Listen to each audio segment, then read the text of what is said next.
What's up, Kiss fans, metal fans, and friends? How you doing?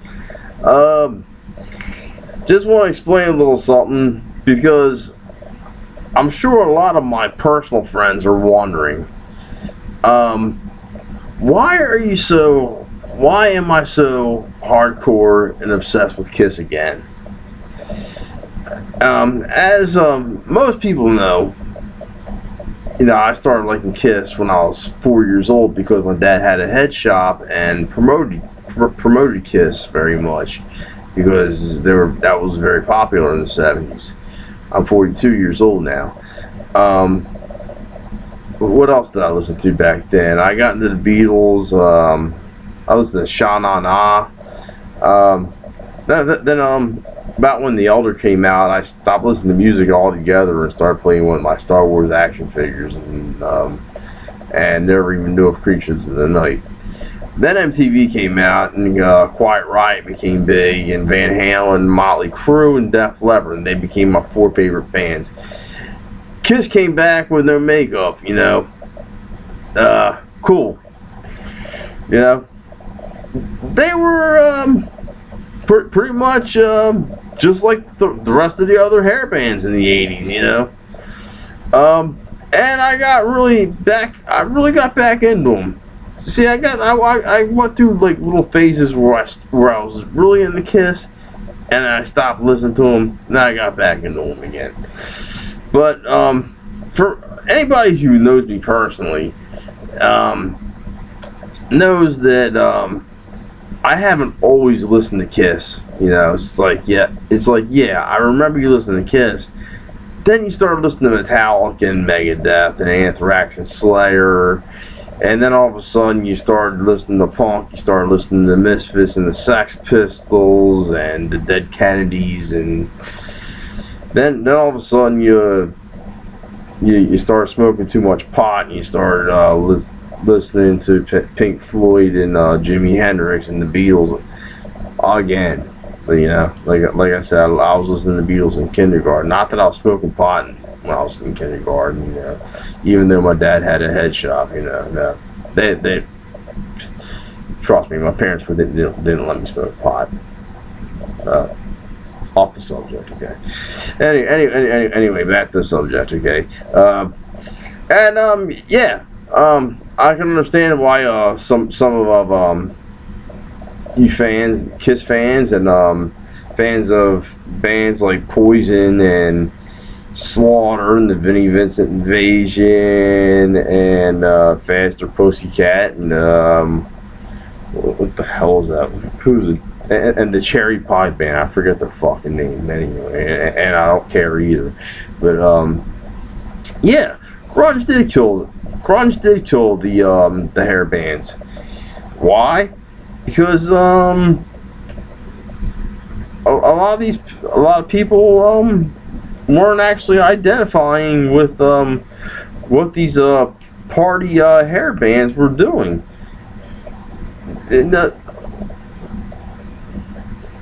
The average person isn't living the lifestyle they are. They're depressed. They're poor. Yeah, and here comes Pearl Jam. Here comes Soundgarden, Alice in Chains. Life sucks. They can identify with it. But you know what happened after that? The music was making them sad. I mean, don't get me wrong. They're good musicians, and people still to this day do appreciate it. You know what I mean? I went through a phase where I was listening to a lot of Marilyn Manson. I could identify with that because I used to be those point in my life where I was just really pissed off. I'm still pissed off. I'm always pissed off, But I went through a huge Nirvana phase, and I gotta say, as much as I love Kurt Cobain as a musician, and he writes good lyrics, and I think he was a natural, just like Vinnie Vincent was a natural. Man, sometimes, man, I listen to that shit and it would make me depressed, man. They, I still listen to Nirvana, but I just don't let it get to my head anymore.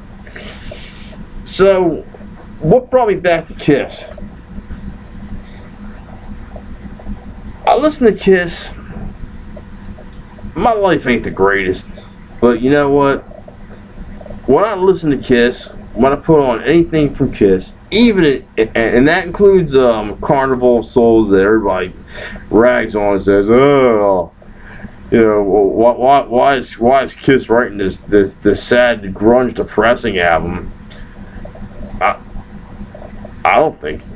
I think it sounds like a grunge album, yeah, but it doesn't make me depressed.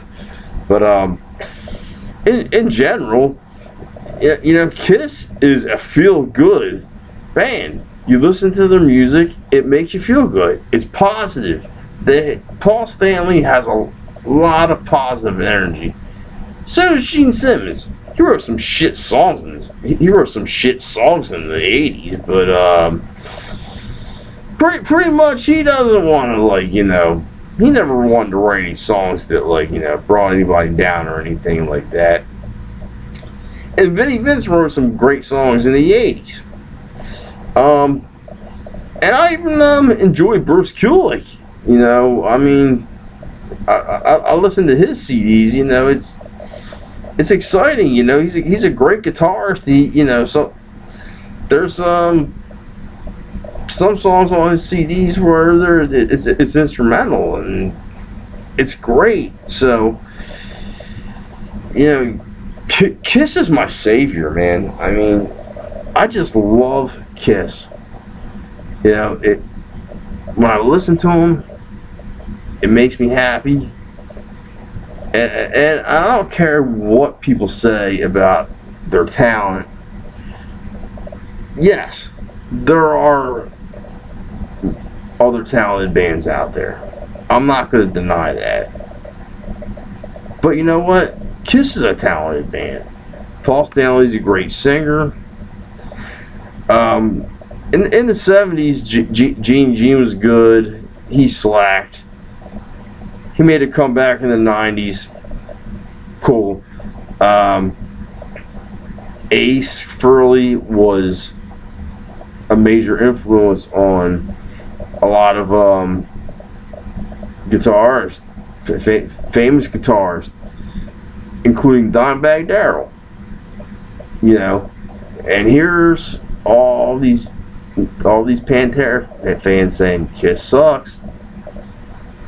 Guess who Dimebag Darrell's hero was? Ace Frehley. You know what I mean? Kiss makes me feel good. I love to listen to Kiss. I can have a bad day. I can put a Kiss song on. I'm happy. It's like a drug. Kiss is like a drug. There's just nothing in the world like Kiss. I don't care what lineup they are. Mostly the original lineup was what Kiss was supposed to be, and it's the pickup music. The Elder, I don't know. Have your own opinion of the Elder. I don't care. You know what? You know what? You know what album makes me really pep up and make me feel good? Unmasked. Say what you want to say. Call it corny. You know? Say it ain't so heavy. You know what? It's a very uplifting album. I love it. I love Dynasty.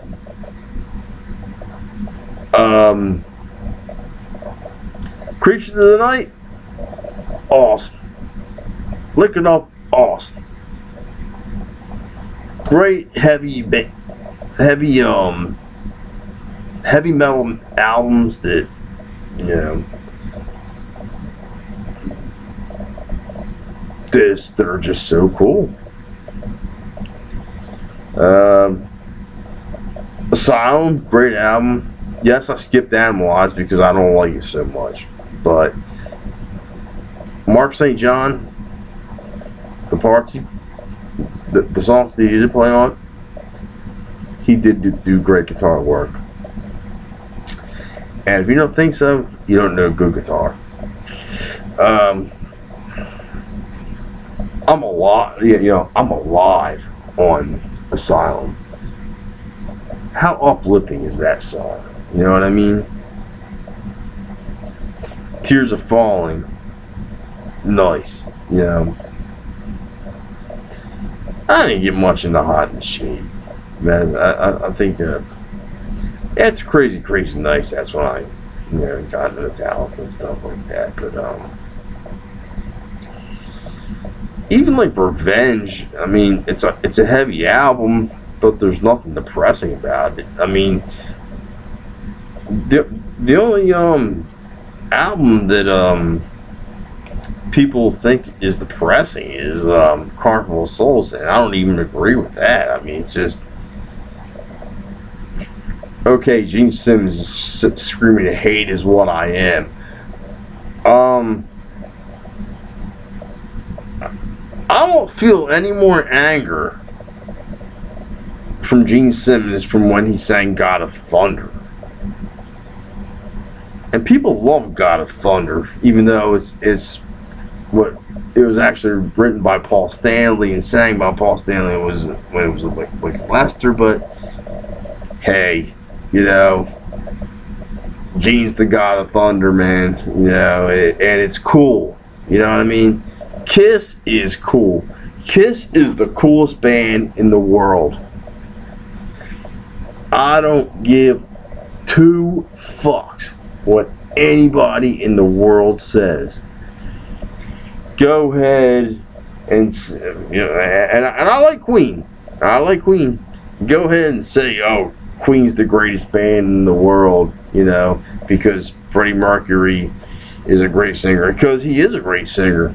I'll say he's better than Paul Stanley. I'll admit that. I don't know. Take your Miley Cyrus. Take your Britney Spears and whatever, and go dance around looking like idiots, or you can listen to Nirvana and fucking cry in your beer. I can listen to Nirvana and have a good time. But basically what I'm saying is Kiss is positive music. And it is feel-good music. And if you think it sucks, just don't listen to it. Find something else find another band to listen to that makes you happy. Kiss makes me happy. And there's a whole lot of other people who are on my side. So, that answers it. And if I post too much Kiss on Facebook, on my page, I'm just trying to make myself happy. And you know what? Maybe you should give it a shot. It might make you happy. And for all my Kiss friends, I'm just trying to make you happy as well. So long live Kiss. Later.